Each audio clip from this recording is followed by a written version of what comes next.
Hi guys, this is Karthik Arora. Welcome to another problem for the dynamic programming series. And if you're enjoying the content and this is helping you, do subscribe and share with your friends. So guys, please pause the video, read the problem on your own, and then I will explain it in my words. The problem says that you're given an array having n elements, and all the elements of the array, any element ai, is in the range 1 to m, and m is up to 100. Okay, so all the elements will be between this particular range. However, some of the elements of the array are missing. Okay, and they are represented by a 0. Some elements of your input array will be missing. You want to find, and like on the missing position you could fill any element, right? Since a valid number, your array can have an integer between 1 to m, you can fill any number on the empty position, right? So what you need to do is, among all the possible valid arrays that you can make by filling the empty positions, you need to find out the number of valid arrays, and that is the problem. So find the number of valid arrays. Now what do I mean by a valid array? So this problem says that an array is valid if the difference between the adjacent elements is at most 1. So that means ai minus the previous element should be at most 1, right? And if the array, if at every position this particular thing is being followed, then your array is known as a valid array. Now you would like to find out the number of valid arrays that can be formed. So let's take a small example that they have given. We are given with an array having 3 elements, and each element can be from 1 to 5. You are given this kind of array. Second element is missing. You can fill any number here from 1 to 5. So my arrays could be 2, 1, 2, 2, 2, 2. I could fill a 1 here, I could fill a 2 here, a 3, a 4, or a 5. And I can form these 5 arrays. Now among these 5 arrays, let's look at which all are valid. This particular array is valid because difference between the first 2 elements is 1. Difference between the second and third element is also 1. So differences between adjacent elements are at most 1. This is valid. This is also valid because the differences between adjacent elements is 0. This one is also valid because differences between adjacent elements is at most 1. Now here, the difference between these two elements is 2. So this is not valid. I want my difference to be at most 1. Not valid. Similarly, this is also not valid. So you can see that you can generate 3 arrays which are valid. Okay, and therefore the output is 3. Now guys, you can pause the video, try to think of some solution, maybe a brute force, some kind of backtracking solution, or a more efficient DP solution. Okay, and then continue watching the video. So here is one brute force that will come to anyone's mind, is that you try to fill out the empty positions using all the m possible numbers. Okay, and generate all the possible arrays and then check one by one which of them are valid. That is the simplest brute force solution that should come to mind. So now what will be the time complexity for that? So in the worst case, my entire array could be unknown and I could fill any number at any position. So for one position there are m possibilities, and for n positions there are m to the power n different arrays, and this will be your time complexity. Since n is up to 10 to the power 5, you can see how inefficient this algorithm is. Okay, so now try to think of a backtracking solution and we are going to optimize that one. The idea will be very simple. We will try to put the numbers from 1 to 100 at every index and then see how many valid arrays have been produced.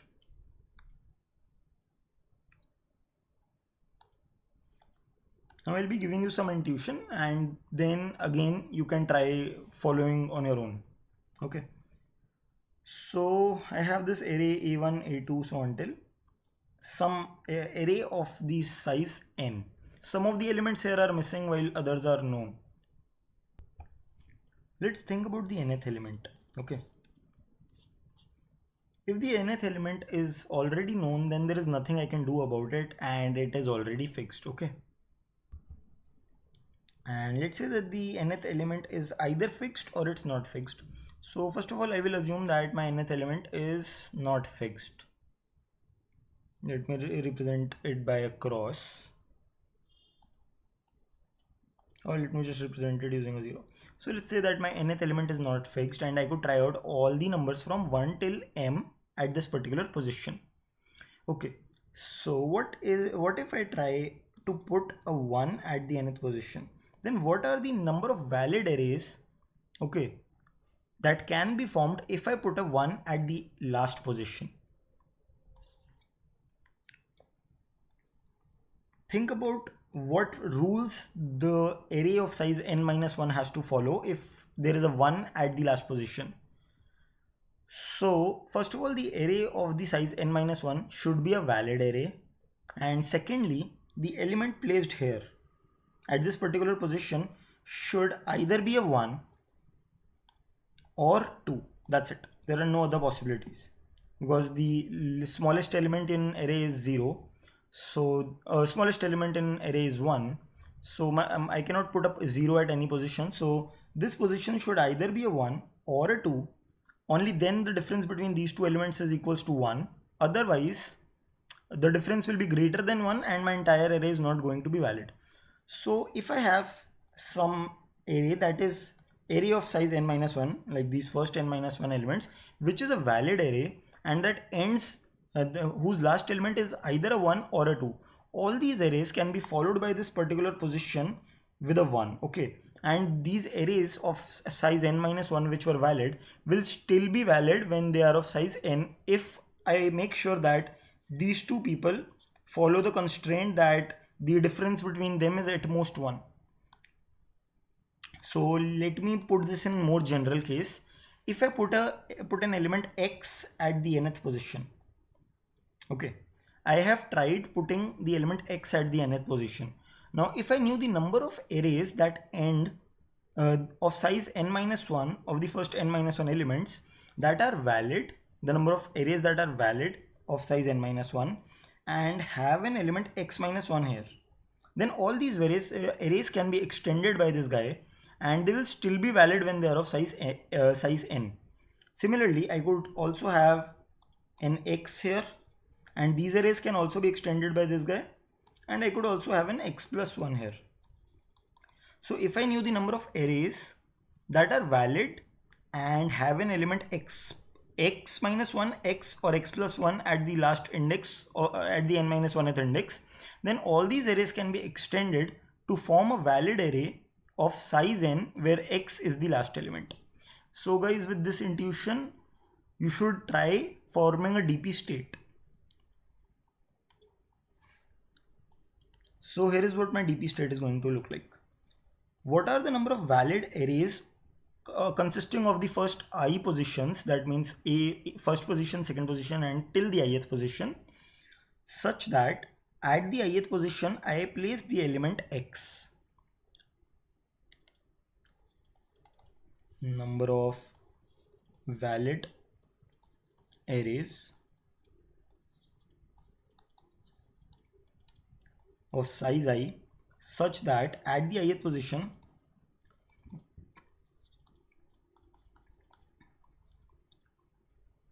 I place x.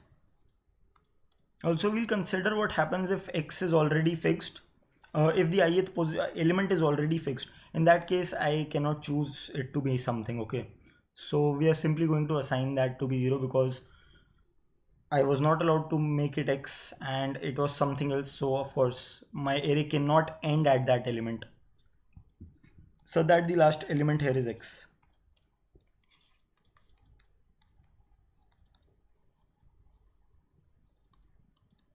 Last element or the ith element is x. Now what is going to be my answer? This is going to be a little bit tricky. I'll give you a hint. My valid array either ends in a 1 or it ends in a 2 or it ends in a 3 or so on till it ends in a capital M, right? The largest possible value. These are the only possibilities for my array. My last element is either going to be 1, 2, 3, so on till M. It is going to be one of these, and these are the only possibilities for the last element. So what I can do is, my answer is going to be the sum of all the various possibilities. So number of arrays of size n, number of valid arrays of size n which end in an element 1 plus the number of arrays of size n which end in an element 2 plus so on till number of valid arrays of size n which end in the element small m. Okay, so this is, I can write in a more succinct form using a summation. This is going to be my final answer if I am able to come up with a recurrence.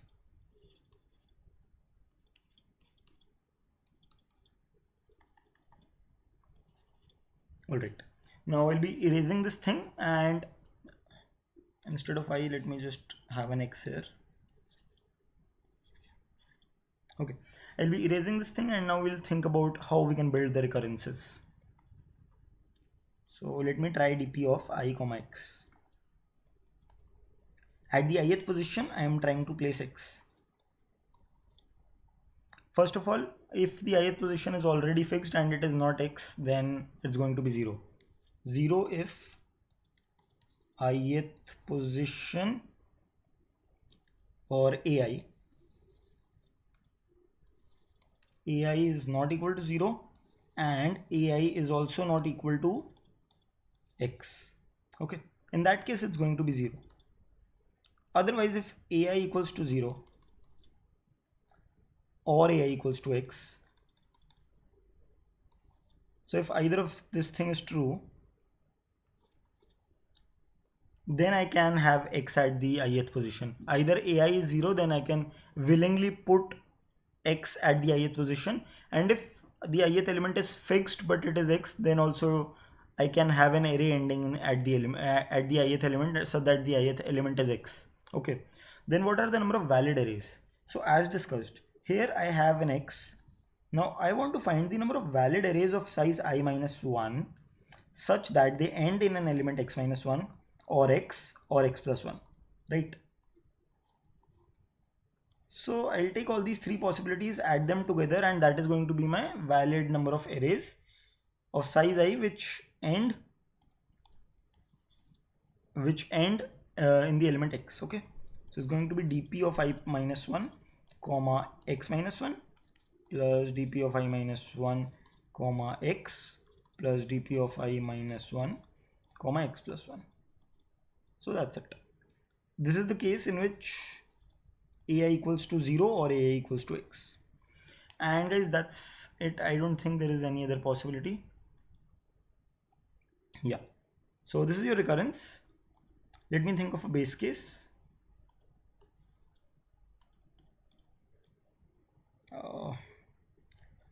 So how about dp of 1 comma some number?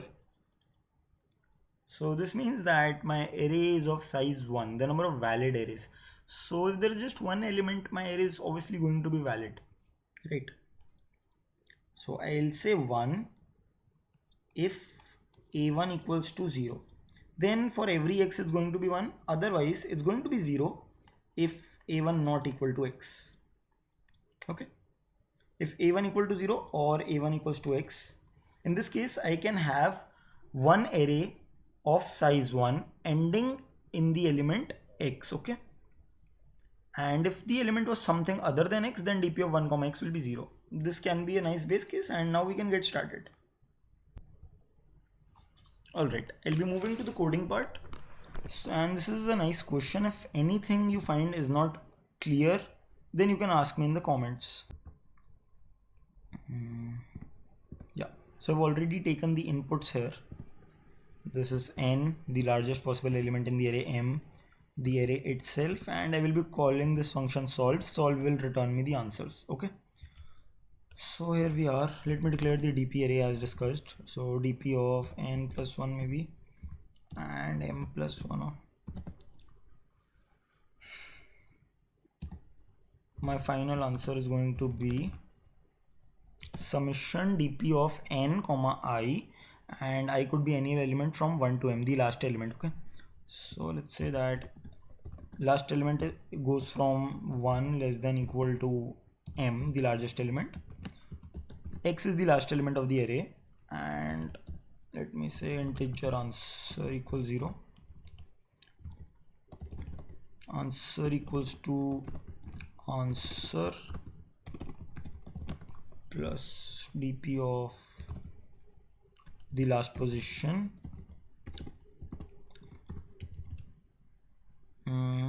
and I'm placing x at the last position. This is going to be your final answer. Here you should modulo 10 power 7.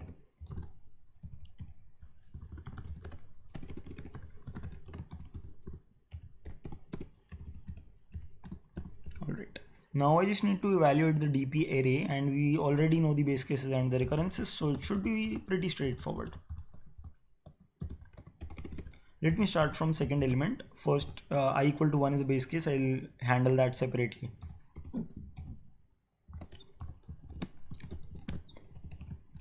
Or maybe I can handle it in the for loop only. I can say if I equals to 1. First of all, I'll think that at the ith element, at the ith position of the array, I'm trying to place x. And x can be anything from 1 to m. Now if I equals to 1, this is your base case. Otherwise, we'll handle them separately.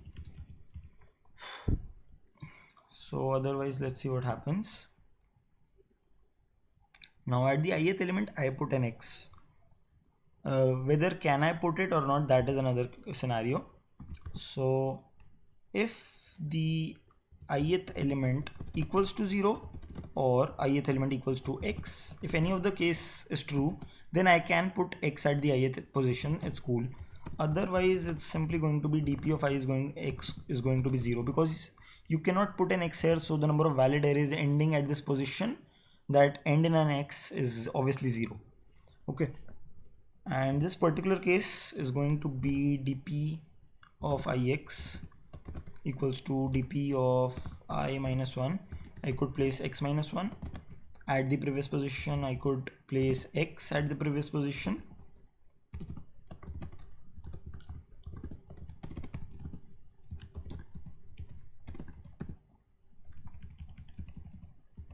Alright.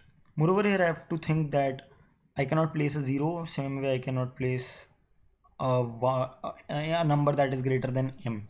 So maybe I could simply initialize them at 0, all the entries of my DP array at 0, and that will be handled. I'm just saving myself a little bit work here by initializing the entire array to 0. Otherwise, I would have to handle corner edges, okay? That x minus 1 cannot be 0 and x plus 1 cannot be greater than m.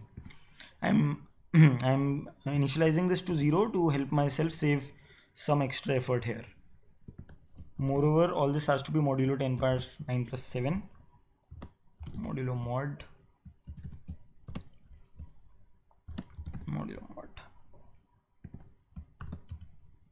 So that's it. What if I equals to 1? So again, similar kind of recurrence.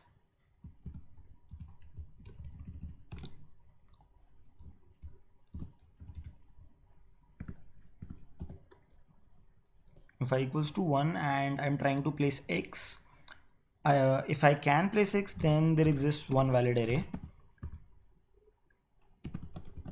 Otherwise, there exists no valid array.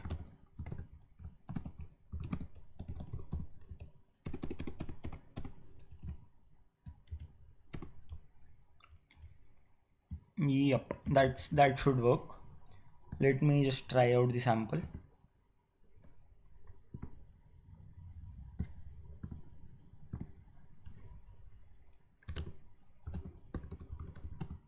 Yep, it's working. I'll try to submit.